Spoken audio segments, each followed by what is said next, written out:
আপনারা দেখছেন positive Barta platform. Think positive, be positive. নমস্কার, পজিটিভ বার্তার পর্দায় আপনাদের আবারও অনেক অনেক স্বাগত। আমরা চলে এসেছি আবারও একটি নতুন আলোচনা নিয়ে। আজকে আমাদের মাঝে উপস্থিত আছেন একজন বিশিষ্ট লেখক অমিত কুমার নাথ, এবং সঙ্গে আছি আজকের পজিটিভ বার্তার আমি মিতা। তো লেখক হলেন সমাজের দর্পণ, যিনি কলমের ভাষায় মানুষের ভাবনা, অনুভব, ইতিহাস ও কল্পনাকে তুলে ধরেন। একজন লেখক, শব্দের কারিগর, যিনি সাহিত্য, গল্প, প্রবন্ধ বা কবিতার মাধ্যমে সমাজকে শিক্ষা দেন, মনকে উদ্বুদ্ধ করেন এবং ভাবনার নতুন দিগন্ত খুলে দেন। তাদের লেখনীর ভবিষ্যৎ প্রজন্মের জন্য এক অমূল্য সম্পদ হয়ে থাকে। চলুন আজকে আমাদের মধ্যে উপস্থিত আমাদের বিশেষ অতিথির সঙ্গে পরিচয় করে নেব। নমস্কার স্যার। নমস্কার। আপনাকে পজিটিভ বার্তার প্ল্যাটফর্মে অনেক অনেক স্বাগত স্যার। ধন্যবাদ। হ্যাঁ, তো প্রথমেই জানতে চাইবো যে আপনি তো এই নিয়ে সেকেন্ড টাইম পজিটিভ বার্তার প্ল্যাটফর্মে আসছেন, কেমন লাগছে আপনার? দ্বিতীয়বার পজিটিভ বার্তা এসে আমার খুবই ভালো লাগছে। আপনাদের আমন্ত্রণে আমি খুবই আপ্লুত। প্রথম যখন আসি হয়ে যাবে বছরখানেক, দ্বিতীয়বার আসাতে আমার আরও ভালো লাগছে। এবং পজিটিভ বার্তার যে উদ্যোগগুলি, যে কর্মসূচিগুলি, তা খুবই আমাকে অনুপ্রাণিত করে।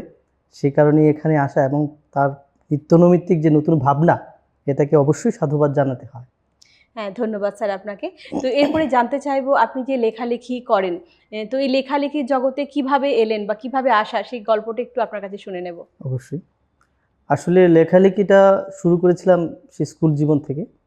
প্রথমত কবিতা দিয়েই সবার লেখালেখি শুরু হয়, তো আমারটা তো সেরকম কোনো আলাদা কিছু নেই, আমিও কবিতা দিয়ে শুরু করলাম। ইন্টার স্কুল কম্পিটিশান কবিতা প্রতিযোগিতায় দ্বিতীয় হয়েছিলাম তখনকার সময়ে, সেখান থেকেই অনুপ্রাণিত। পরবর্তী সময়ে সাপ্তাহিক পত্রিকাতে প্রথম লেখা বের হয়। পরবর্তী সময়ে আমাদের যে ম্যাগাজিনগুলি থাকে, পুজো সংখ্যা, ওইখানে কিছু লেখা আমি দিই, মনোনীত হয়, ছাপা হয়। এগুলি থেকেই আমি অনুপ্রাণিত হয়ে পরবর্তী সময়ে গল্পে চলে যাই। তখন গল্পটা আমার কাছে ভালো লাগতে শুরু করে। পড়তে যখন কলেজ লাইফে ছিলাম তখন থেকেই গল্পের প্রতি একটা টান, যেহেতু বাংলা নিয়ে পড়াশোনা করেছি, সেই জায়গাতে এটার বিষয়ে একটু বেশি ভালোবাসা জন্মেছিল। সেই কারণে গল্পে আমার মনোযোগটা বেশি বর্তমান। ঠিক, ধন্যবাদ স্যার। কিভাবে স্যার লেখা শুরু করলেন এবং কিভাবে গল্প লেখাতে শুরু করলেন সে জানতে পারলাম স্যারের কাছ থেকে। তো এরপরে জেনে নেব স্যারের কাছ থেকে আবারও, কোন ধরনের লেখা লিখতে আপনি বেশি ভালোবাসেন? বর্তমান যে লেখাগুলি আমি শুরু করেছি, মানে প্রথমত একটা ভাবনা নিয়ে এগিয়ে যাচ্ছি। প্রথম বছরই আমি 2024-23-এ আমি প্রথম আমার কিশোর গল্পের ঝুড়ি প্রথম পাঠ প্রকাশিত হয় বর্ণমালার প্রকাশনী থেকে। পরবর্তী সময়ে ভাবনা আসে যে এটাকে আমি কন্টিনিউ করব। প্রথম যে প্রকাশনাটা বের হয়েছিল কিশোর গল্পের ঝুড়ি প্রথম খণ্ডটা, সেখানে পাঠকরা এতভাবে সমাদৃত করেছে এই লেখাগুলি, বা এত ভালোবেসেছে, যে পরবর্তী সময় মাথার মধ্যে চলে এসেছে যে না, আমি দ্বিতীয় কিছু একটা করব। প্রথম বছরই আগরতলা বইমেলাতে এই প্রথম খণ্ডটার 55 কপিজ সেল হয়েছিল, যেটা আমার কাছে একটা বিশাল বড় পাওনা। মানে আমি ভাবিনি যে মানুষের কাছে গল্পটা এত সহজে পৌঁছে যাবে, বা আমাকে ওরা এত সুন্দরভাবে নিয়ে নেবে, সেটা আমি কল্পনা করি। কারণ রাজ্যে বিশিষ্ট অনেক বড় বড় গল্পকাররা আছেন, কিন্তু সেখানে দেখা গেল আমি যেটা ভাবলাম যে কিশোরদের নিয়ে লেখাটা মনে হচ্ছে কম, বা আমি পেয়েছি বা হয়তো বা লিখেন, কিন্তু সেরকমভাবে হয়তো বা কাছে পাইনি।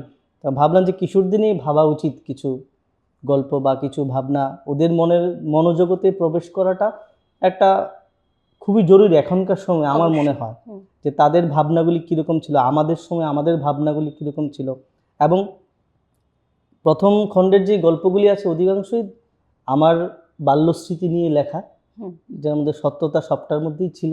এবং এগুলিকে মাধ্যম করেই আমি গল্পগুলি প্রথমত শুরু করি।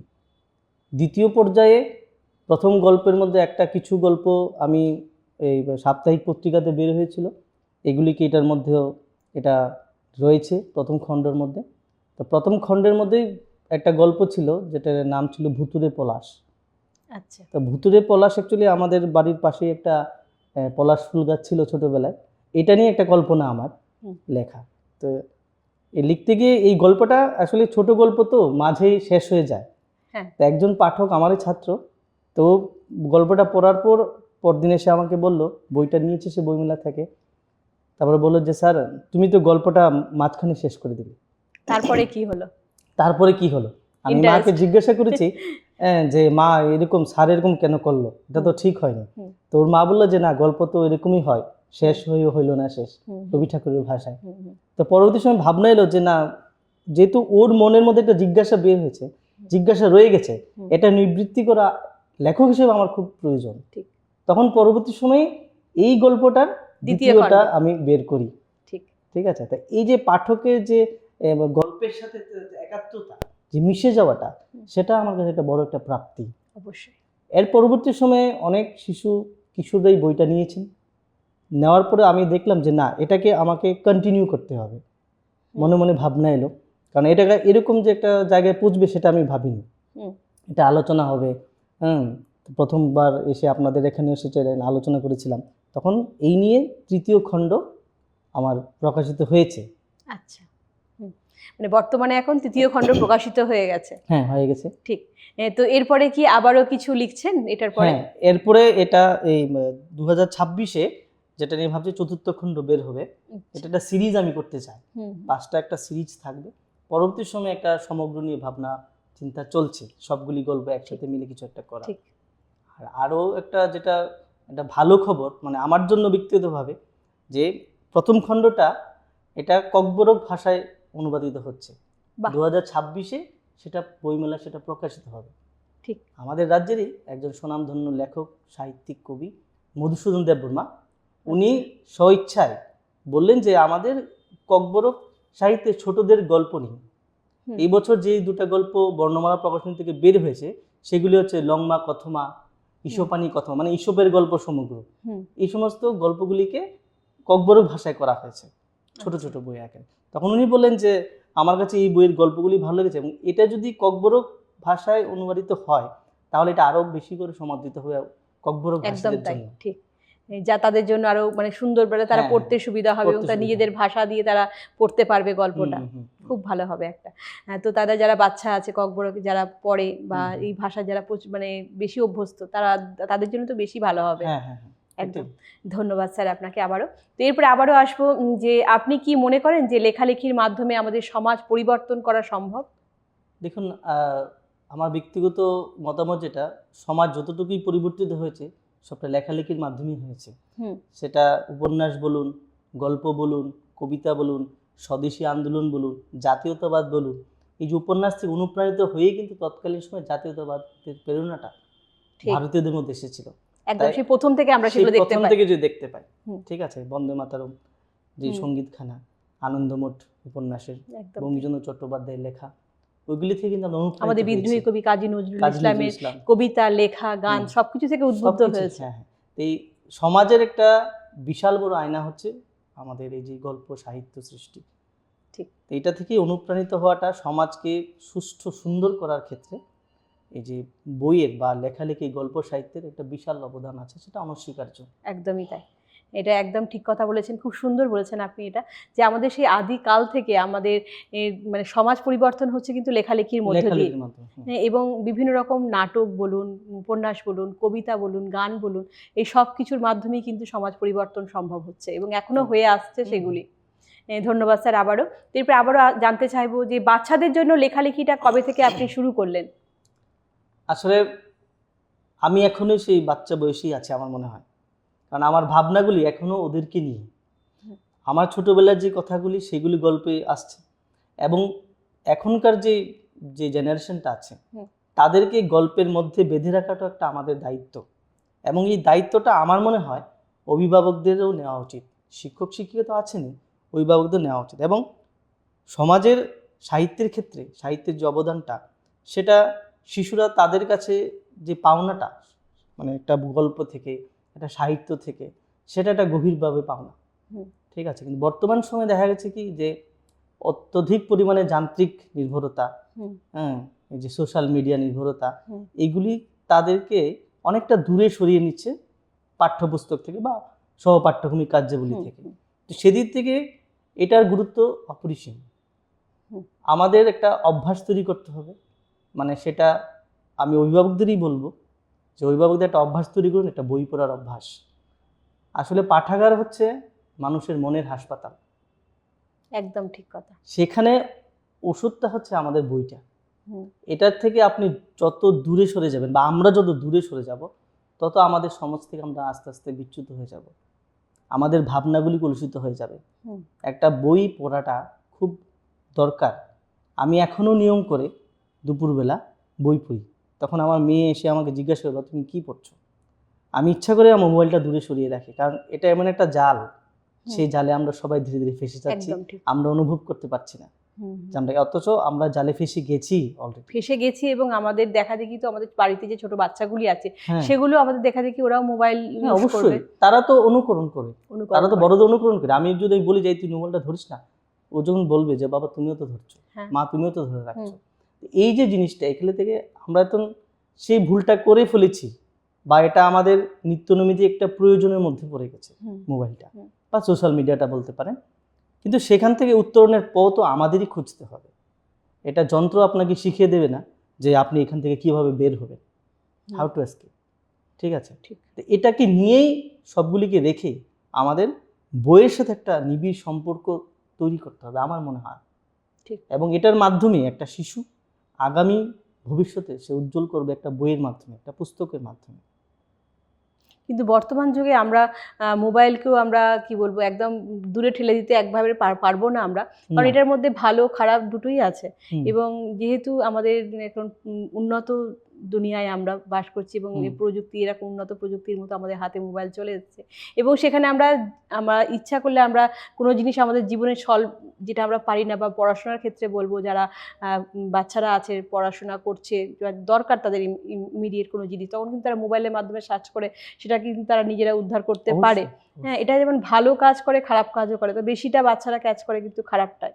তো আমাদের বাবা মাকে দেখা উচিত মোবাইলটা যখন তারা ইউজ করবে, ব্যবহার করবে, তখন সে কীভাবে ইউজ করছে সেটাকে দেখা উচিত পাশে থেকে। কিন্তু বাচ্চারা মোবাইলের মাধ্যমেও কিন্তু ইবুক পড়ে, হ্যাঁ, গল্প অবশ্যই। পড়ে। তো এটাই আর কি। তো বলবো বেশিরভাগটা যেন তারা বইয়ের মধ্যে যেন তাদেরকে ডুবিয়ে রাখতে পারে, এটা হলে তাদের মানসিক বিকাশটা বা অনেক কিছু ভালো জিনিস তারা শিখতে পারবে। হ্যাঁ, অবশ্যই ভাবনাটা সত্যি, কিন্তু দেখেন যুগের সাথে চলতে গেলে এটাকে আমরাকে ছাড়তে পারবো না। হ্যাঁ, কিন্তু এটার যেই নেগেটিভ ভাইবসগুলি আছে, ওইগুলি থেকে আমাদের শিশুদেরকে দূরে সরিয়ে সরাতে রাখতে হবে। হবে। ওই জন্যই যখন শিশুরা বাচ্চারা মোবাইল হ্যাঁ, ঘাঁটবে হ্যাঁ। তখন বাবা মাদের একটু নজর দিতে একটু নজর রাখতে হবে যে ও কি করছে। হ্যাঁ। এখন দেখেন একটা মাইক্রো ফ্যামিলি হয়ে গেছে। আগে যেমন আমরা দুপুরবেলা ঠাকুমার সাথে শুয়ে যেতাম, ঠাকুমার কাছে গল্প শুনতাম, এই জিনিসটা কিন্তু এখন নেই। না। ঠিক আছে, এখন আমরা নিউক্লিয়ার ফ্যামিলি, ছোট ফ্যামিলি হয়ে গেছে, মা বাবা। এবার দেখা গেল কি মা বাবা তাদের মানে সবটা বেশি সময় দেখা যাচ্ছে যে কাজের মাধ্যমে যুক্ততা দিতে পারেন না বাচ্চাদেরকে। তখন ওই সময়টায় বাচ্চারা কি করছে, তারপর আমরা ওদেরকে বাইরেও ছাড়ছি না, মাঠে যেতে দিচ্ছি না, ঘরে থাক, বা কোনো একটা ইনভলভমেন্ট, স্কুল থেকে আসলো টিচার, তাদের স্পেসটা কোথায়, যে স্পেসটাই তারা পেলো সেটাতে ওইটার মাধ্যমে তারা পুষিয়ে নেওয়ার চেষ্টা করে। ঠিক। কিন্তু এটার মধ্যে আমি বলবো না যে সবটা ওদেরই মানে ভুল বা দোষ, যেটা আমাদেরও কিছু কাজ আছে, আমরা তো কিছু কাজ ওদের জন্য করতে পারি, এবং সেই ভাবনা আমাদের থাকতে হবে যে আমার শিশুটা কি করছে, কোথা থেকে দূরে সরেছে, কি দেখছে, এবং তার কাছে মিশা। স্কুল থেকে আসলেই স্কুলের জিনিসটা জানতে চাও, যেটা আমি করি সবসময়, যে স্কুলে কি হয়েছে আজকে, এটা খুবই দরকার। এটা খুবই দরকার। আজকে কি করেছো তুমি, আজকে কার সাথে বসলে। আমি জানি এই প্রশ্নগুলি কোনো প্রয়োজন নেই, তারপর ওর সাথে আমি এভাবে যোগাযোগ রাখাটা দরকার। হ্যাঁ, এবং আমি ভাববো যে প্রত্যেকটা অভিভাবকেরই তাদের বাচ্চাদের সাথে ওই সময়টা একটু অল্প সময় বের করে ওদের সাথে কাটানো উচিত। তাহলে ওই যে নেগেটিভ যে ভাইবসগুলি আছে এগুলি দূরে সরবে, যে না ও আমার, দেখুন আমরা সবাই ইম্পর্টেন্সটা খুব একদম তাই, কারণ বাচ্চারা তো ভুল ঠিক কোনটা বোঝে না, সেটা আমরা গার্জেনরা তাদের কাছে গল্পের ছলে তারা কি করেছে কি হয়েছে সেগুলো যদি আমরা জেনে নিতে পারি, তাহলে কিন্তু তাদেরকে এই ভুল ঠিকের সম্বন্ধে অ্যাওয়ার্ডটা আমরা তাদের করে দিতে পারি, যেটা ঠিক না এটা ঠিক। হ্যাঁ, একদম তাই। হ্যাঁ, ধন্যবাদ স্যার আপনাকে। তো এরপর আবারও আসবো যে আপনি শিশুদের কোন বয়সের জন্য গল্প লেখেন, ছোটদের বা মাঝবয়সী বা কিশোরদের? হ্যাঁ, অ্যাকচুয়ালি বেসিক্যালি কিশোররাই, কিন্তু এটা ছোট এবং কিশোর 18 বছর বয়স বা তারা সবাই পড়তে পারে, কোনো অসুবিধা নেই। সেই গল্পগুলো এমনভাবে নিছক এরকম ফ্রেমিং করা যেগুলি একটা পড়লে ভালো লাগবে এবং ইন্টারেস্টিং কিছুটা থাকবে। যেমন এখনকার বাচ্চারা অ্যাডভেঞ্চার প্রিয়, একদম কি হলো, ঠিক আছে, একটা ট্রেজারের গল্প আছে, 2য় খণ্ডের মধ্যে একটা ট্রেজার নিয়ে একটা গল্প আছে, ঠিক আছে, পাগোডাই গুপ্তধন 3 নম্বর বইটার মধ্যে। এই গল্পটা আছে, যেটা ওই যে প্রচ্ছদটাও সেটা দিয়ে তৈরি। এটা তৃতীয় খণ্ড স্যারের কিশোর গল্পের ঝুড়ি হ্যাঁ, তৃতীয় তৃতীয় খণ্ড। খণ্ড। স্যারের নিজের হাতের লেখা এবং নিজেই সেই গল্প লেখেন। প্রথম খণ্ড, দ্বিতীয় খণ্ড স্যারের লেখা হয়ে গেছে। এখন তৃতীয় খণ্ড এবং চতুর্থ খণ্ড স্যার লিখছেন, সেটাও আগামী দিনে আমরা পেয়ে যাব। তো এই গল্পটার মধ্যেই পাগোডায় গুপ্তধন, আমি অনেকদিন আগে বিলুনিয়াতে গিয়েছিলাম একটা কাজে, সেখানকার থেকেই ওই গল্পটা মাথায় আসে। তো এখানে একটা পাগোডা ছিল, মানে বুদ্ধর একটা স্তূপ ছিল, মূর্তি বা একটা মন্দির আছে অনেক পুরনো, একটা দর্শনীয় স্থান ত্রিপুরার। অনেকেই হয়তো বা কলসিতে যেটা অবস্থিত, অনেকেই গেছেন। তো ওইখানে গিয়েই একটা গল্প সম্পর্কে একটা আইডিয়া আমার আছে। মাঝে মাঝে বের হতে হয়, নাহলে গল্প আসে না, সত্যি কথা। হ্যাঁ, তো এই কারণে বের হয়। ওখানে একটা গুপ্তধনের সন্ধান পেয়েছিল একটা ছেলে, ওর দাদুর সাথে প্রথম পরিচয়, দাদুর কাছে নকশাটা ছিল, এরকম একটা স্টোরি আমি তৈরি করেছি, যেটা বাচ্চাদের অনেক প্রিয়। তারপরে অলৌকিক রুদ্রাক্ষ একটা, সেটা একটা আপনার যে উত্তর ভারতের একটা জায়গায় আমি ঘুরতে গিয়েছিলাম, সেখানে গিয়েই আমি এটা করেছিলাম গল্পটা। হ্যাঁ, তো এটা মানে বেশিরভাগ বলবো সত্য কাহিনী অবলম্বনেই হ্যাঁ তৈরি, যেটা বাচ্চাদেরকে আশা করি আরো বেশি আকর্ষণ করে। ঠিক আছে। তারপরে ভূতের কিছু গল্প আছে, বাচ্চারা সবচেয়ে বেশি পছন্দ করে। গোয়েন্দার গল্পগুলো বেশি আকর্ষণ করে। হ্যাঁ। যেমন আমাদের সময় যখন আমরা ফেলুদার গল্প পড়তাম, মানে খুব আকর্ষণ করতো আমাদেরকে এই গল্পগুলো। মানে তখন না গোয়েন্দার গল্পগুলি বেশি ভালো লাগছে পড়তে। হ্যাঁ। তো এখন বর্তমান সময়ে মানে আমি একদম পুরনো দিন থেকে এসে আস্তে আস্তে আধুনিকতার ছোঁয়ায় ঢুকে যাচ্ছি। যেমন এখনকার গল্পগুলোর মধ্যে গুগল সার্চ থাকবে, এই সমস্ত কথাগুলি থাকবে। প্রথমত যে প্রথম পর্যায়ে যে গল্পগুলি, সেটা আমাদের সময়কার ছিল। আস্তে আস্তে আমি এটা আপডেট করছি, কারণ যুগের সাথে আমাকে তাল মিলিয়ে করতে হয়, আমাদের এইভাবে চলতে হয়। এই নেক্সট যে গল্প আছে এটার মধ্যেও এই যে আমার ত্রিপুরার যে জমিদার শারদা চৌধুরী, নাম শুনেছেন নিশ্চয়ই, বিশাল করে, ওনার একটা ইয়ের উপরে আমি একটা গল্প লিখছি। চতুর্থ খণ্ডে সেটা পাওয়া যাবে। ধন্যবাদ স্যার, খুব ভালো লাগলো। স্যার মানে মূলত আমাদের কিশোরদের জন্যই লেখেন গল্প, কিন্তু সেই গল্প কিন্তু আমরা সে বাচ্চারাও পড়তে পারবে, মাঝ বয়সীও পড়তে পারবে, এবং আমরা বড়রাও কিন্তু সেই গল্প পড়তে পারবো। খুব ভালো লাগছে স্যারের গল্পগুলো, আমি দেখেছি সত্যি খুব ভালো। এবং ছোট ছোট গল্প বাচ্চারা কিন্তু পড়তে খুব ইন্টারেস্ট পায়। বাচ্চারা বেশিরভাগ ছোট গল্পই তো ভালোবাসে, এবং বড় গল্প তারা পড়তে চায় না, তাদের হাতে সময়ও কম, তারা পড়াশোনার চাপে বিভিন্ন রকম পড়াশোনার পাশাপাশি অনেক রকম সাংস্কৃতিক যে প্রোগ্রামগুলো তারা করে থাকে, এবং গান নাচ মানে বিভিন্ন রকমের সাথে যুক্ত থাকে। এটা থাকাও বাচ্চাদের জন্য খুব দরকার, যাতে বাচ্চাদের মনটা একটা ভালো জায়গায় থাকে, ইতিবাচক ভাবনার দিকে যদি থাকে, তারা নেগেটিভ দিকে তারা যেতে পারে না। এটা খুব দরকার বাচ্চাদের জন্য। তো বলবো বই পড়াটাও কিন্তু খুবই দরকার বাচ্চাদের। তো ধন্যবাদ স্যার আবারও। তো এরপর আবারও আসবো যে শিশুদের বই লেখার সময় ভাষা নির্বাচন কিভাবে বিষয়গুলি আপনার মাথায় আসে বা রাখেন, এটি একটু জেনে নেব। কিশোরদের লেখার বিষয় বা শিশুদের যে বইগুলি লিখছি বা গল্পগুলি লিখছি, প্রথমত সহজ সরল, বলতে গেলে অতি সহজ সরল, যাতে একটা পড়লেই দুটো লাইন শিশুরা বুঝতে পারে। অনেক সময় আমরা থাকবো না পাশে, যে লাইনটা কঠিন, বুঝতে পারছে না সে, এমন কোনো ভাষাই এই বইগুলিতে ব্যবহার করা হয়নি। একদম সহজ সরল সাদামাটা ভাষা, যেটাকে আমরা বলি, পড়লেই তারা বুঝতে পারবেন যে কি বলতে চাইছেন। বা এত অতিমাত্রিক যে ভাবনা বা অতিমাত্রিক যে কোনো কিছু মানে অলংকার দিয়ে সাজানো, এরকম কোনো লাইনই এখানে ব্যবহার করে, খুব সোজা সরল ভাষা দিয়ে লেখা আর কি। যেমন একসময় আমরা যখন শরৎচন্দ্র বলুন, বঙ্কিমচন্দ্র বলুন, বা রবীন্দ্রনাথের অনেক কথা আমরা, বা মাইকেল মধুসূদনের মানে অনেক বই বা গল্প আমরা তো মানে আমরা বড়রাই উদ্ধার করতে আমাদের দাঁত কিন্তু ভেঙে যেত। হ্যাঁ, মানে আমরা বুঝতে পারতাম না, আমরা এর অর্থ মানে বার করতে পারতাম না, এটা মানে কি বোঝাতে চাইছে, অন্তর্নিহিত মানেটা। তো সেই জায়গা থেকে আপনার লেখাগুলি খুবই সহজ, এবং বাচ্চারা যাতে পড়তে পারে এই বিষয়ে মানে এটা আমি সবচেয়ে বেশি দৃষ্টিপাত করেছি, যে বাচ্চারা যাতে পড়তে পারে, তাদের লেখা তো বাচ্চাদের জন্য। হ্যাঁ, বাচ্চাদের জন্য। অতিমাত্রায় কিছুই নেই, তো কল্পনা প্রবণ বা শব্দ দিয়ে কঠিন কঠিন শব্দ দিয়ে বাধাই করা কিছু নেই, সহজ সরল সাদামাটা ভাষা, যাতে তাদের ইন্টারেস্ট পায়, সহজ সরল ভাষায় যাতে তারা নিজেরা মানে যাকে জিজ্ঞেস না করতে হয় যে এটা কি বলতে চাইছেন, এরকম কিছু নেই, নিজেরাই পড়ে যাতে বুঝতে পারে যে হ্যাঁ এটা এই জিনিসটা বলতে চাইছে। ঠিক ঠিক, ধন্যবাদ আবারও। তো আবারও স্যারের কাছে আসবো যে আজকালকার শিশুদের পছন্দের বিষয় নিয়ে লেখার জন্য লেখকদের কি কি দিক খেয়াল রাখা উচিত বলে আপনি মনে করেন? পছন্দের বিষয় বলতে এখন বর্তমান সময় দেখেন বাচ্চাদের একটা মনোজগৎ থাকে আলাদা। আমরা কিন্তু এটা থেকে হয়তো বা আমরা এখনকার মা বাবারা জানতে চায় না ওদের মনে কি হচ্ছে। ঠিক, হ্যাঁ, আমরা যখন ছোটবেলায় স্কুলে যেতাম তখন কিন্তু অতিমাত্রায় কিছু বলতাম, মানে মামার বাড়িতে হয়তো বা পুকুরে 5 কেজি মাছ ধরা পড়েছে, গিয়ে বললাম যে আমাদের মামাদের 15 কেজি ওজনের মাছ আছে। ঠিক। ঠিক আছে, আর যেটা মানে যা শুনতাম তা সেটাকেই আমরা সত্য বলে ভাবতাম, এবং সেটাকে বাড়িয়ে চাড়িয়ে বলাটা এটা শিশুদের একটা সাধারণ একটা ভাবনা। এটাই হ্যাঁ, আমিও যখন বাচ্চাদের কিছু শুনি বা বলি, তখন সে উল্টো আমাকে আবার শোনায় জিনিসটা এরকম হয়েছে, তুমি জানো এটা এরকম হয়েছে। যে তো ওদের কাছ থেকে কিছু পাওনা আছে আমাদের, ওরা কি ভাবছে, তো ওরা কি ভাবছে সেটার মাধ্যমেই ভাবনাটা চলে আসে। শিশুর মনোজগতে কি কি হচ্ছে, সে কি কি নিয়ে ভাবছে, বর্তমান যেই সময় চলছে সেটার মধ্যে সে কোন জিনিসটা নিয়ে বেশি ভাবছে এবং কোনটা দেখছে সে, সেটার উপরে আলোকপাত করাই আমাদের সকলেরই উচিত। একদম তাই। সেটাই। ঠিক। তো আজকালকার শিশুদের মধ্যে যেগুলো কাজ করে আমি বলবো, যে অনেক শিশুরা মানে আমরা বাচ্চারাদেরকে দেখি যে তারা গার্জেনদের মুখে মুখে কথা বলে, বা তারা মূল্যবোধটা জিনিসটা অনেকটা অভাব তাদের মধ্যে। তো এই বিষয়টা নিয়ে আপনি কি বলবেন? আসলে আমি বর্তমান যা সময়ে যেটা লক্ষ্য করছি, মানে অতিমাত্রায় আত্মকেন্দ্রিকতা হুম একটা বিষয় বাচ্চাদের মধ্যে কাজ করছে। মানে আমি ছাড়া কোনো ভাবনা নেই, হুম আমি ভাবছি আমি আসছি, কারোর সাথে মেলামেশাটা কম হচ্ছে, বন্ধু বান্ধব নেই, আত্মীয় স্বজনের সাথেও সেরকমভাবে মেলামেশা নেই, পাড়া প্রতিবেশী আমরা মিশতে দিচ্ছি না। তো এই যে এই জিনিসগুলি বাচ্চাদের মধ্যে একটা নেগেটিভ ভাবনা তৈরি করছে। দেখুন, তারা অতিমাত্রায় সেন্টিমেন্ট হয়ে যাচ্ছে, সেন্টিমেন্টটা দেখা যাচ্ছে অতিমাত্রায়।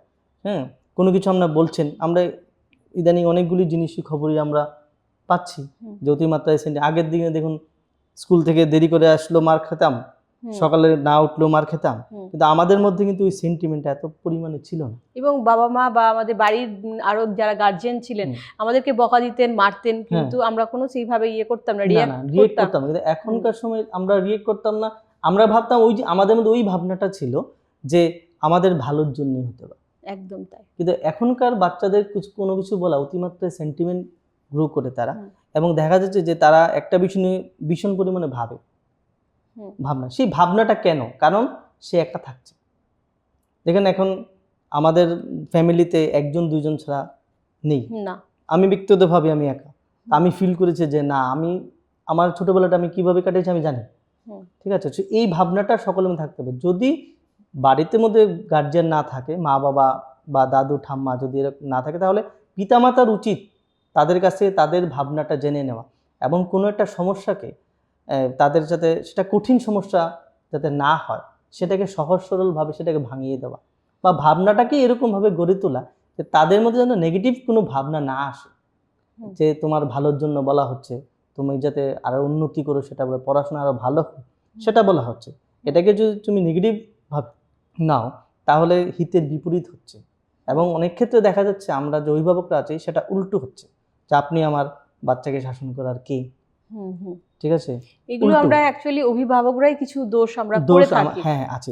এই যে বাচ্চারা সেই ফলটা ভোগ করে। অবশ্যই। এবং এই যে ভাবনাটা যখন আপনি আপনার শিশুর সামনে কোনো শিক্ষককে বা অভিভাবককে বলবেন যে আপনি কে, তখন ওর মধ্যে কি কাজ করবে, যে সত্যিই তো ও কে আমাকে বলার। কিন্তু জিনিসটা এরকম না, কারণ উনি যে বলছেন আমাদের ভালোর জন্যই বলছেন। কালকে একজনের সাথে কথা হচ্ছে, যে উনি বলছেন, খুব ভালো লাগলো, যে আমার শিশুকে যদি আমার বাড়িতে যে কাজ করি উনি যদি বকা দেন আমি তাতেও খুশি। একদম তাই। কারণ ওর ভালোর জন্যই বলছে। অবশ্যই। সেটা আমাদের গাড়ির চালক হতে পারে, আমাদের স্কুল বাসের কন্ডাক্টর হতে পারে, যে তোমরা এরকম করবে না। সেটা নিয়ে যখন আমরা উল্টো রিয়াকশন দিই এবং বাচ্চাদের সামনে, সেটা একটা ব্যাড মেসেজ যায়। হ্যাঁ, ব্যাড মেসেজ বাচ্চাদের কাছে অবশ্যই যায়। এবং ও কি শিখলো আগামী দিনে, ও কি শেখাবে। হ্যাঁ, যে অ্যাকচুয়ালি আগেকার দিনে যখন আমাদের স্কুলে বলুন মাস্টার মশাইরা যখন বা দিদিমণিরা যখন আমরা পড়া না পারলে বা কোনো কিছু অপরাধ কিছু কাজ করলে, বা তখন আমাদের কিন্তু মারতো, বা কিন্তু আমাদের বাবা মারা কখনো বলতো না যে কেন মেরেছেন। হ্যাঁ, তো জিনিসগুলো কিন্তু ভালোর জন্যই হতো। সত্যি, অবশ্যই। যেমন বাড়িতে যখন গৃহশিক্ষক আসতেন একটা কথাই বলতেন, স্যার আপনি শুধু হাড্ডিটা রেখে দেবেন, চামড়াটা খুলে নিয়ে যান। এটা একটা কমন একটা কথা ছিল। কিন্তু এখনকার সময় স্যার একটু বুঝিয়ে বলবে, প্রথমেই আপনাকে বলে দেওয়া হবে যে আপনি একটু বুঝিয়ে বলবেন, মানে আপনি বোঝানোর বাইরে আর কিছু করতে পারবেন, আপনার এখতিয়ারে নেই। সেটা আপনাকে কিন্তু বাচ্চারা বুঝে যায় না, আমি যাই খুশি করি না কেন আমাকে তো মারতো না, বা আমাকে কোন রকম বাজে কথা করতো না, বলবে না। তো সেই কারণে আমিও সেইভাবেই চলবো। তো এটা না পেতে পেতে অতিমাত্রায় সেন্টিমেন্ট হয়ে যাচ্ছে তারা। ঠিক আছে, তো এই জিনিসটা আমাদের বাচ্চাদেরকে বোঝাতে হবে, এবং তাদের মধ্যে যে ক্রাইসিস যে ভাবটা, আমরা কোনো একটা চাওয়ার আগেই কোনো কিছু দেওয়া, যেটা আমরা পাইনি কোনো সময়, ঠিক আছে, এই ভাবনাটা কিন্তু সত্যি ভালো ছিল। ভালো কোনো ছিল এবং জিনিস- অভাবটা কি সেটা বোঝাতে হ্যাঁ, লাগে হ্যাঁ, ওদেরকে। হ্যাঁ, এই বর্তমান সময়ে এই জিনিসটা পাই না, কোনো কিছু নেই, ঠিক আছে, চাইলো দিয়ে দিলাম, 5 টাকা চাইলো 10 টাকা দিয়ে দিলাম, ঠিক আছে। একটা দেখা গেলে যে ক্লাস 9-10-এ পড়ে একটা ছেলে বা মেয়ে স্কুটি নিয়ে মোবাইল নিয়ে স্কুলে যাচ্ছে, ঠিক আছে, বলবেন যে হ্যাঁ ঠিক আছে, যুগের সাথে তো ঠিকই আছে, কিন্তু আর এই আমাদের সময় তো একটা যুগ ছিল, আমরা তো সেটাও পার হয়ে এসেছি। দেবো আমি অবশ্যই, আমি প্রত্যেকের ছেলে মেয়েকে ভালোবাসে, ঠিক আছে, কিন্তু এটা একটা সময় আছে, একটা নির্দিষ্ট সময়ে আপনি এটাকে দেখান, ভালোবাসাটা দেখান, বা তাদের সামনে ওইভাবে দেখানোটা আমার মনে হয় না সেরকমভাবে প্রয়োজন আছে বলে। একটা টিচার অনুশাসন করছেন, মারছেন, উল্টো টিচারকে গিয়ে ধমকাচ্ছেন, ঠিক আছে, এটা তো ঠিক না।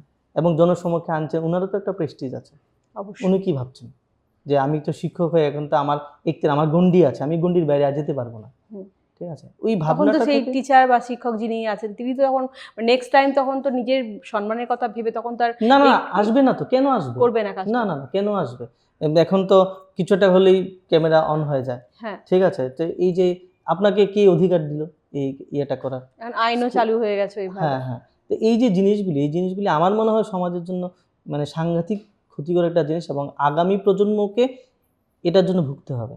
ঠিক, আমাদের অতি সত্বর এই ভাবনা থেকে দূরে সরে আসতে হবে আমাদের, এবং কিভাবে বাচ্চাদেরকে সুন্দর পথে বা ভালো মূল্যবোধ শেখানোর জন্য বা ভদ্রতা বা আগামী জেনারেশনটাকে কিভাবে সুন্দরভাবে গড়ে তোলা যায় সেই চেষ্টা কিন্তু আমাদের অবশ্যই করতে লাগবে। হ্যাঁ, যে পড়াশোনার সাথে সহপাঠ্যক্রমে যে কার্যাবলী আছে, হ্যাঁ, যে মনে করেন ছবি আঁকা, নাচ গান, আবৃত্তি করা, হ্যাঁ, গান করা, ওই সমস্ত কিছু ইনভলভমেন্ট তাদেরকে দরকার, যাতে সবার সাথে যে মিশতে পারে। একটা মেশার ক্রাইসিস কিন্তু বাচ্চাদের তারা মধ্যে ফিল থাকে, করে। ফিল করে। দেখুন, সকালবেলা উঠলো, টিচার থাকে, সে স্কুলে চলে গেলো 10টায়, 5টায় ফিরলো, ওর স্পেস কোথায়? খেলার কিন্তু স্পেস নেই। আমরা কিন্তু খেলেছি। এই যে একটু আগে বললেন যে নিউক্লিয়ার ফ্যামিলি যে আমরা হয়ে গেছি, সেখানে সে দাদু ঠাম্মাকে পাচ্ছে না, দাদু দিদাকে পাচ্ছে না, পিসিকে পাচ্ছে না, কাকাকে পাচ্ছে না, কাউকেই পাচ্ছে না। সেখানে সে ফিল করছে একটা একাকিত্ব মানে বোধ করছে। হ্যাঁ, এই যে ক্রাইসিসটা, তার জিনিসটা সেটা পূরণ করাটা আমাদের সকলের কর্তব্য, এবং অভিভাবকদের এই বিষয়ে সবচেয়ে বেশি সক্রিয় হতে হবে এই বিষয়ে আমার মনে হয়। তো এইখান থেকে তাদের এই একাকিত্ব বোধটা বা এই ভাবনাগুলো তাদের মধ্যে উদয় হচ্ছে। একটা ছুটি নিন, সানডে একটা ছুটি বের করুন, একটা সময় বের করে ওদের সাথে একটু সময় কাটান, ছোট হোক বড় হোক, সবার সাথে বন্ধুর মতো, আমাদের বন্ধুর মতো আচরণ করুন। ছোটবেলা থেকে আমরা তাই, আমাদের পিতামাতারা তাই করেছেন, এই জন্য অনেকগুলি রং ওয়ে থাকা সত্ত্বেও আমরা ওইদিকে কিন্তু যাইনি। জয়েন্ট ফ্যামিলিতে আমরা থেকেছি, তখন সবার কাছ থেকে সব রকম শিক্ষা আমরা পেয়েছি। দাদু ঠাকুমার কাছে একরকম, মা বাবার কাছে একরকম, পিসিদের কাছে, কাকাদের কাছে একরকম।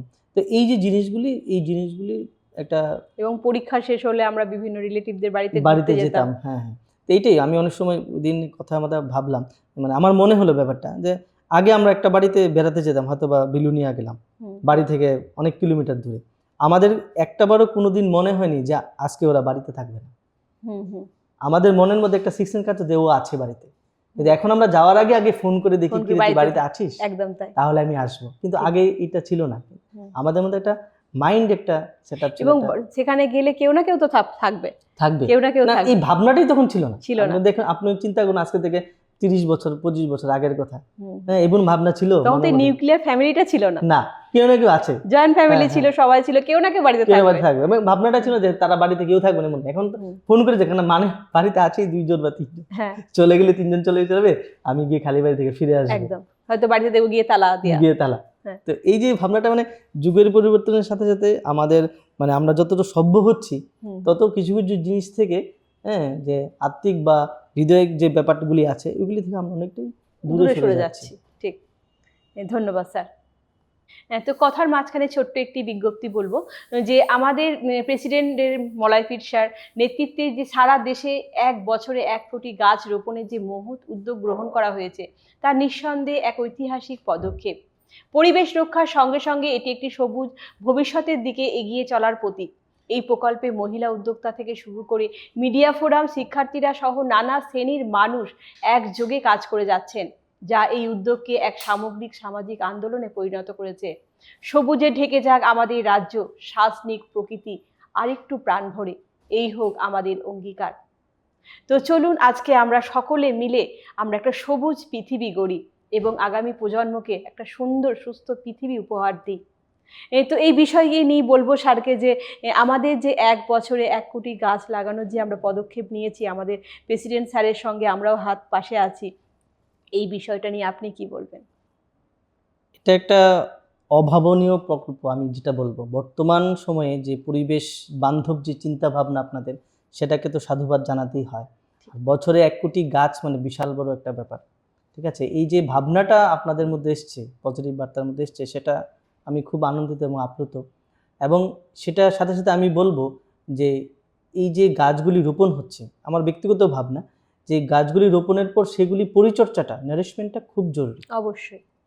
আপনি আমাদের সাধারণ যে ভাবনা সেটা থেকে বোঝা যায় আপনি যে জঙ্গল কাটা হচ্ছে, গাছ কাটা হচ্ছে, গাছ ধ্বংস হচ্ছে, পরিবেশ নষ্ট হচ্ছে, কিন্তু সেই জায়গাতে গাছ লাগাতে হবে না। যদি সেরকম কোনোটা প্রসেস থাকে যে গাছগুলো নিজে নিজেই বাড়ে, ঠিক আছে, শুধুমাত্র এই যে বৃক্ষছেদন যে ব্যাপারটা, এটা যদি বন্ধ হয়ে যায় বনভূমি নিজে নিজেই তৈরি হয়ে যাবে। ঠিক আছে, যে সেই জায়গাতে আপনাদের যে ভাবনাগুলি যে 1 কোটি গাছ রোপণ, সেটা সুন্দর একটা ভাবনা এবং দারুণ একটা প্রকল্প। দীর্ঘদিন যাবতই আপনাদের এটা চলছে, আমি দেখে আসছি বিভিন্ন মিডিয়া প্ল্যাটফর্মে, পত্রপত্রিকাতে দেখছি যে 1 কোটি, এটা সুন্দর একটা প্রকল্প এবং আমার খুব ভালো লাগলো আমাদের পদক্ষেপটা। এবং আমাদের রাজ্যের যে অবস্থা, সেই অবস্থায় আমাদের যে একটা কদিন আগেই দেখেছিলাম যে আমাদের ভারতবর্ষে একটা সময় একজন মানুষ প্রতি প্রায় 1200 গাছ ছিল, সেটা এখন কমতে কমতে 38 এসে দাঁড়িয়েছে। ঠিক আছে, সেটা সাউথ আফ্রিকা বা অন্যরকম যে জায়গাগুলি আছে, এগুলো অনেক সংখ্যা অনেক বেশি। তো সেই জায়গাতে এই লক্ষ্যটা সামনে রেখে আপনারা যে এগিয়ে যাচ্ছেন, আশা করি সেই ইয়েটার মধ্যে একটা পজিটিভ ভাইবস তৈরি হবে অবশ্যই। সবার কাছে বার্তাটা পৌঁছুক এবং এটা একটা সুন্দর একটা ভাবনা। তো এই যে একটু আগে বললেন আমরা যে গাছ লাগাই এবং সেটা পরিচর্যা খুবই দরকার। সেটাকে আমরা বিভিন্ন স্কুল বলুন, সরকারি দপ্তর বলুন, বিভিন্ন জায়গায় সেই গাছ লাগানো হচ্ছে এবং সেখানে যে বাচ্চা ছোট ছাত্রছাত্রী যারা, তাদের হাত দিয়েই লাগানো হচ্ছে এবং সেই গাছটা কি করে বড় হয়ে উঠবে বা কি করে তাকে মানে বড় করে তোলা হবে এবং ভালোভাবে মানে তাকে ব্যারিকেড দিয়ে বলুন, যেটা করা দরকার একটা গাছ বেড়ে ওঠার জন্য, সেই ব্যবস্থাটুকুও নেওয়া হচ্ছে। খুব দারুণ একটা শুভ উদ্যোগ, খুশি হলাম শুনে। মানে এই জিনিসটা একটা প্রায় সময় দেখা যায় যে গাছ লাগানো হচ্ছে, ঠিক আছে, কিন্তু পরিচর্যার অভাবে দেখা গেল গাছটা কিছুদিন পরে আর নেই, কেউ তুলে নিয়ে যাচ্ছে বা ছাগল বা গরু সেটাকে খেয়ে ফেলছে। ওই জিনিসটার উপরে বিশেষ নজর দেওয়াটা খুব দরকার আমার মনে হয়, কারণ একটা গাছ একটা শিশুর মতো, অবশ্যই, ঠিক আছে, সেটাকে লালন পালন করে সেটাকে বড় করতে হয়। এবং শুধু গাছ লাগিয়ে আমরা যে এটা তা না, গাছ আমাদের কিন্তু অনেক কিছু দেয়। গাছ কি না দেয়, আমাদের অক্সিজেন থেকে আমরা বেঁচে থাকার যে অক্সিজেন যেটা আমরা প্রতিনিয়ত নিচ্ছি সেটা আমরা পাই, এবং বিভিন্ন আমাদের রোগের জন্য যে ওষুধি সেগুলো কিন্তু আমরা গাছ থেকেই পাই। এবং আমাদের ঘরের যে ফার্নিচার বলুন, এগুলো তো আসলে তো অনেক কিছুই কথা বলা যায়। তো গাছ আমাদের কি না দেয়। তো সত্যি আমাদের এই গাছ লাগানো আমাদের সবাইকে এগিয়ে আসা দরকার এবং এই পদক্ষেপ নেওয়াটা সত্যি একটা অভাবনীয় একটা পদক্ষেপ। তো ঠিক আছে, এরপরে আমরা আবারও আসবো আমাদের আলোচনার মধ্যে। তো আপনি কি মনে করেন যে বই পড়ার অভ্যাস শিশুদের মধ্যে কমে যাচ্ছে?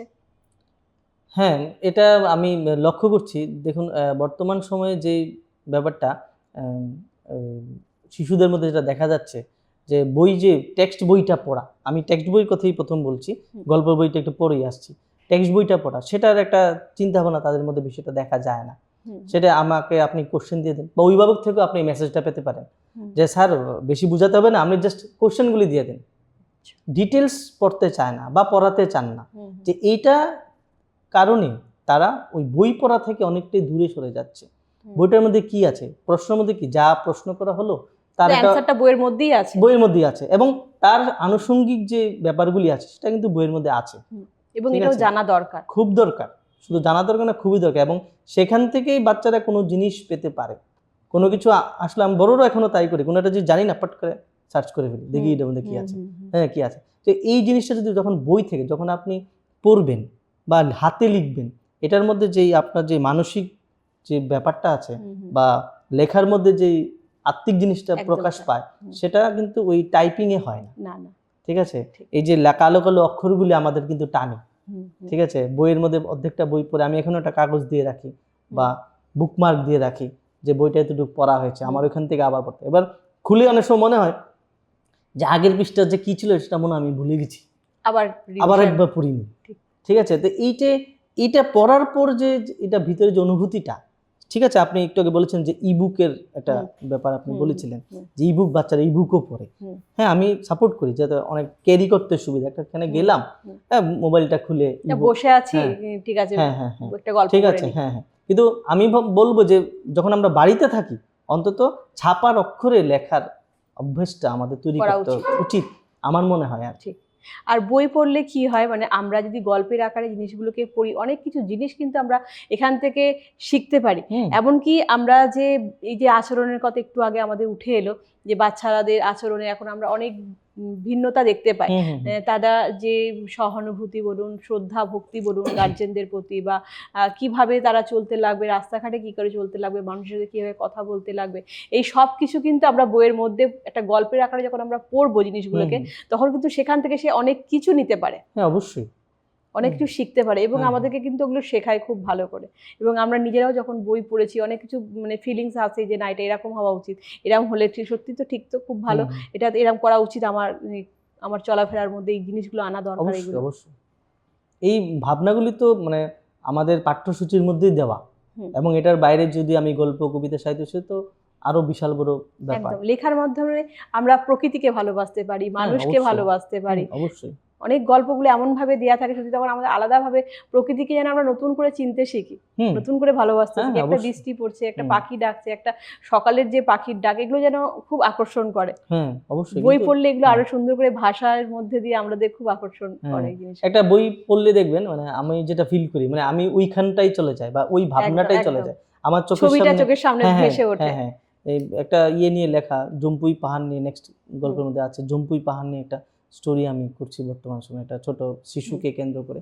এটার মধ্যে মানে জম্পুই পাহাড়ের যে আমি যখন লিখছিলাম, আমার মনে হচ্ছে যে আমি জম্পুই পাহাড়ে যাওয়া হয়নি, কিন্তু আমার মনে হচ্ছে যেমন আমার সামনে যেমন পাহাড়টা ঠিক সেইভাবে দাঁড়িয়ে আছে, এবং তার নিচে নিম্নাঞ্চলে যে জনবসতি ছিল, সেই বসতিটা এখনো আছে। মানে মনে হচ্ছে সবগুলি ছুটোছুটি করছে আমার সামনে, এই জিনিসটা আসে। এবং আমি ভাববো যে যখন শিশুরা পড়বে, তাদের মনের মধ্যেও এরকম যে একটা জিনিস ছবিটা ফুটে উঠবে। আমরা ছবি আঁকি, দেখুন আমরা যতই শহরে থাকি, আপনি একটা বাচ্চাকে যখন বলবেন যে তুমি একটা ছবি আঁকো, ও কিন্তু ওই গ্রামের ঘর, একটা গাছ, একটা নদী আঁকবে, একদম দেখবেন। হ্যাঁ, এটা কমন ফ্যাক্টর। আপনি দেখবেন ওকে আঁকতে, ও থাকছে ঘরে, আকাশে পাখি আঁকলো, সূর্য আঁকলো, হ্যাঁ সূর্য আঁকলো, হ্যাঁ, ও দেখবেন ও ফ্ল্যাট বাড়িতে থাকছে, ঠিক আছে। তো দেখেন, আমি লক্ষ্য করি, কারণ আমার ছোট একটা স্কুল আছে, হ্যাঁ, অঙ্কন শিক্ষা কেন্দ্র আছে, সেখানে বাচ্চাদেরকে আমি ফ্রি করে দিই। অনেক সময় গার্জেন, স্যার ও তো উল্টাপাল্টা আঁকে, আমি কারি উল্টাপাল্টা যেটা আঁকছে সেটাই তো মনের আঁকা, তার ভিতর থেকে আঁকা। আমি যেটা দিচ্ছি তোর মুখস্থ, ওই মুখস্থ জিনিসটা থেকে আমাদের সরে বেরোতে হবে। তার ভাবনাটা দেখো, যে কতটুকু ভাবে, তার চিন্তা শক্তিটা কতটুকু, কি ভাবতে পারে। আপনি একটা বাচ্চাকে বলুন যে তুমি একটা ছবি আঁকে না, দেখবেন পরদিন একটা বই থেকে বা মোবাইল থেকে কপি করে আপনাকে এনে দিয়ে দিচ্ছে, যেটা আমি দেখি প্রতিনিয়ত। কারণ আমি বলি, তোমাদের কি ভাবনা, যখন সাবজেক্টটা তোমাকে দেওয়া হলো, কোনো একটা বিষয় তোমাকে দেওয়া হলো, তোমার মনে কি প্রথম এসছে সেটা তুমি ভাবো। লুধিয়ানাতে আমার একজন ছাত্র চাকরি করে, ও আর্ট কলেজ থেকে বের হয়েছে। ও আমার সাথে একদিন কথা বলতে বললো যে স্যার, আমাদের এখানে আমি কোনোদিন 5 বছরে ওদের ড্রয়িং খাতাতে এঁকে দিইনি কিছু। ছোট ছোট বাচ্চাকে টপিক দেওয়া হচ্ছে এরকম যে তুমি ঘুম থেকে উঠে দেখলে যে তুমি ছোট হয়ে গেছো, এখন তুমি কিরকম দেখছো বাকিগুলি, যে কাপগুলি বড় বড়, গাছগুলি বিশাল বড় বড়, যেখান থেকে তুমি নামছো সেটাতে মই দিয়ে তোমাকে নামতে হচ্ছে। এই ভাবনাগুলি তাদের মধ্যে দেওয়া, তাদের একটা আলাদা মনোজগৎ আছে।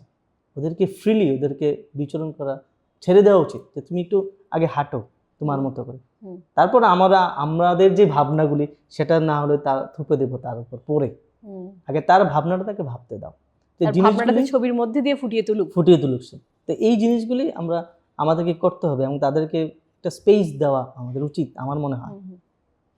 তো এই যে বললেন আপনি লেখার পাশাপাশি একটা আপনার স্কুলও আছে, হ্যাঁ, সেই স্কুলটা মানে কতদিন হলো, কিভাবে চালাচ্ছেন যদি আমাদের? আমি 2002 এর স্কুল, এটা যখন 2002 থেকে স্টার্ট করেছি, অনেক দিন হয়ে গেছে, যেটা জগরিমোড়াতে আছে এখন বর্তমানে। যে কালী মন্দির একটা আছে, সেখানে একটা বড় একটা রুম নিয়েছি, প্রায় 60-70 স্টুডেন্টস সেখানে আছে আমার। তো এই জার্নিটা কিভাবে শুরু হলো? জার্নিটা প্রথমত আমি যখন বলতে হবে যে একটা ওয়ান কাইন্ড অফ ক্রাইসিস, যখন ইয়ে করি, 12 পাস করি, তখন খুব ইচ্ছে ছিল যে আর্ট কলেজে ভর্তি হবো। তখন বাড়ি থেকে বলা হলো, অন্যরা গার্জিয়ানরা বলছে আর্ট কলেজে ভর্তি হয়ে কী করবি তুই, ছবি আঁকবি, ছবি আঁকলে হবে? তখন ভাবলাম যে না, সেটা তো ওরা দেবে না। তো বাংলা অনার্স নিয়ে কলেজে ভর্তি হলাম, পাশাপাশি আর্টটাকে রাখলাম। তখন আমি প্রাইভেট অলরেডি বিশারদ কমপ্লিট করে ফেলেছিলাম। তখন মনে মধ্যে ভাবনা আসলো যে যদি একটা ছেড়ে দিই তাহলে সেটা আর ভুলে যাব, এটা করতে পারবো না। তখনকার সময় একটা বাড়িতে 5-6 জন নিয়ে পরিচিত দাদা ছিল, ওনার মাধ্যমেই স্কুলটা শুরু করি। পরবর্তী সময় আস্তে আস্তে করতে করতে করতে করতে এখন এত বছর, রোববারটা আসলে আমি সব ভুলে যাই। হ্যাঁ, রোববার মানে বাচ্চাদের সাথে অনেকক্ষণ সময় কাটানো হয়। তো এইভাবে আমার স্টুডেন্টও আছে, এখন স্কুল আছে, ওরাও আমার এখানে আসে, তারাও হেল্প করে। কারণ একার পক্ষে তো আর 60-70 জন স্টুডেন্ট কন্ট্রিগুলো। তো এই যে আপনি একটু আগে যে বলছিলেন যে গল্পর মধ্যে কি ছবি এই যে আপনার অবশ্যই ফুটে ওঠে? হ্যাঁ, অবশ্যই, কারণ বাচ্চারা বেশি আকর্ষণ থেকে অনুভব পায়। করে। হ্যাঁ, এখানে যে এই যে আমার যতগুলি কপি বের হয়েছে কিশোর গল্পের ঝুড়ি, প্রত্যেকটা গল্পের প্রচ্ছদ আমার ছাত্রছাত্রীদের আঁকা, এবং ভিতরে প্রত্যেকটা গল্পের অবলম্বনে ইলাস্ট্রেশন করা আছে, এবং ওগুলিও আমার স্টুডেন্টদেরই আঁকা, যাতে স্টুডেন্টরা যাতে বা পাঠক বলুন, তারা যাতে পড়তে গিয়ে দেখে ছবিটা অনেকটা গল্পটার অনেকটা কিছু বলে দেয়, ঠিক আছে, বা ইন্টারেস্ট বাড়িয়ে তোলে যে কি আছে এটার মধ্যে, সে কি পেলো কি পেলো না, ওই জায়গাটা কোথায় গেল, কিরকম দেখতে। তো মানে লেখার পাশাপাশি ছবিটা অনেক ম্যাটার করে। ঠিক, অনেক ধন্যবাদ স্যার আপনাকে। তো এরপরে আবারও আসবো স্যারের কাছে, যে পাঠকদের থেকে আপনি কি ধরনের প্রতিক্রিয়া পেয়েছেন? পাঠকদের মধ্যে পাঠকদের যে ভালোবাসা, সেটা সবচেয়ে বড়, যেটা বইমেলাতে যেটা আমি লক্ষ্য করি। হ্যাঁ, প্রথমেই বলেছিলেন যে হ্যাঁ, তো ওরা আসে অনেক সময়, তো পরিচিতের মধ্যে অনেক সময় অনেকেই এসে বলছে যে ঠিক আছে বইটা নিলাম, তুমি একটা অটোগ্রাফ দাও। পরিচিত বন্ধু বান্ধব আসলো, অভিভাবকরা আসলেন, যারা ছাত্রছাত্রী আছে তারা আসলো। আবার অপরিচিত যখন কোনো কেউ এসে হঠাৎ করে বইটা দেখে নিয়ে, ওই জিনিসটা সবচেয়ে বড় প্রাপ্তি আমার মনে হয়। এই বছর বইমেলাতে আমার প্রথম একটা কবিতার বই ছিল, শেকড়ের টানে, বর্ণমালা প্রকাশনী থেকে প্রকাশিত প্রথম প্রচেষ্টা, যেটা তো বই খুঁজছে, হঠাৎ করে ওই বইটার কপি একটা ছিল, একজন ভদ্র অভিভাবক বইটা হাতে দিল, ওইটার মধ্যে আমি ইলাস্ট্রেশন করেছিলাম। হ্যাঁ, তাই ছোট ছোট কবিতা, বুদ্ধিবৃন্দ ছবি আছে। ছেলে বললো বাবাকে, বাবা আমি এই বইটা নেব, কবিতার বইটা।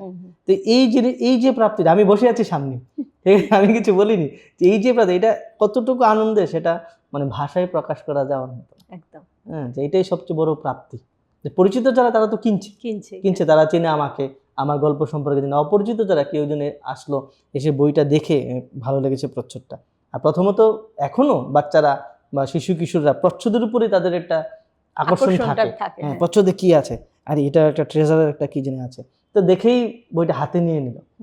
তো এই যে জিনিস, এটা একটা বড় পাওনা থাকে আমাদের, এবং এটা আমরা চাই যে এটা ভালোবেসে তারা এটা গ্রহণ করছে, মানে ফোর্সলি না, বা আমার পরিচিত এই জন্য বইটা নিচ্ছে, এরকম না জিনিসটা। তো প্রত্যেক বছরই নতুন নতুন কিছু অভিভাবকরা আসেন, তারা নেন, বা অপরিচিত আছে তারাও বইটা নেন, তখন আরো বেশি। নামের মধ্যেও কিন্তু একটা আলাদা আকর্ষণ আছে, শিকড়ের টানে, মানে এটা আলাদা, মানে আমাদেরকে ভাবায় লেখার কথাটা। তো এই কিশোর গল্পের ঝুড়ি নিয়েও ভাবনাটা এরকমই, সিরিজ চলবে। হ্যাঁ, এবং এই বছর, আগামী বছর ককবরক আসছে, এবং পরবর্তী সময় এটা ইংরেজি ভার্সনেরও কাজ শুরু হয়ে গেছে। খুবই ভালো, বাচ্চারা কিন্তু ইংলিশ পড়তে এখন অধিকাংশই অভ্যস্ত।